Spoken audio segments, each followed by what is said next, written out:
বিশ্ব ইজতেমার প্রস্তুতি চলছে টঙ্গীর তুরাগ তীরে। সেখান থেকে বিস্তারিত জানাবেন সহকর্মী জাহিদ হোসেন।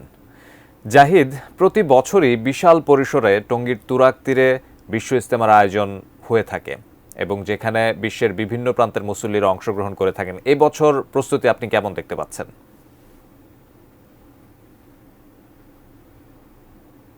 বিশ্ব ইজতেমার যে ময়দান সেখানে এবং আসছে 31 জানুয়ারি মূলত ইজতেমার যে প্রথম পর্ব সেটি অনুষ্ঠিত হওয়ার কথা রয়েছে। সেই 31 জানুয়ারিকে কেন্দ্র করেই মূলত সকল প্রস্তুতি, সকল আয়োজন, সকল ব্যস্ততা।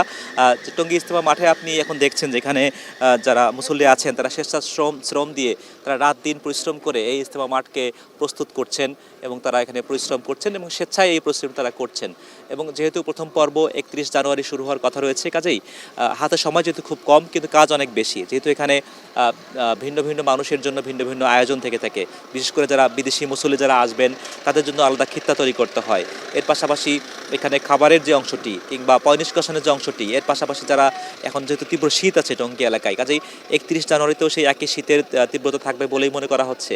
শিয়া বাটার ও ভিটামিন ই সমৃদ্ধ lily glam beauty soap. Lily, always beautiful.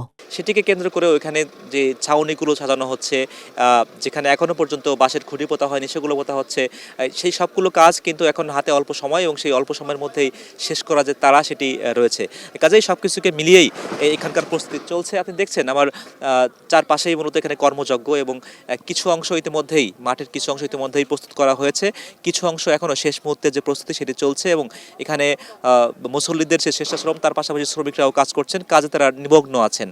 যেহেতু ইজতেমা নিয়ে এবার অনেক বেশি আলোচনা, অনেক বেশি সংশয় ছিল, সেই সংশয়কে অতিক্রম করেই মূলত এবারের ইজতেমা আয়োজিত হতে যাচ্ছে এবং এখানকার যারা মুসল্লিরা আসছেন তারা মনে করছেন যে আসলে আভ্যন্তরীণ কোনো দ্বন্দ্ব এর উপর প্রভাব পড়বে না এবং বিশ্ব ইজতেমা তার যেটি ধর্মীয় মাহাত্ম্য সেটি মিলেই আসলে এবারেও ঠিক একইভাবে ধর্মীয় ভাবগাম্ভীর্য দিয়ে তারা এবার আয়োজনটি সম্পন্ন হবে এবং সেটিকে কেন্দ্র করেই মূলত এই সকল ব্যস্ততা রয়েছে।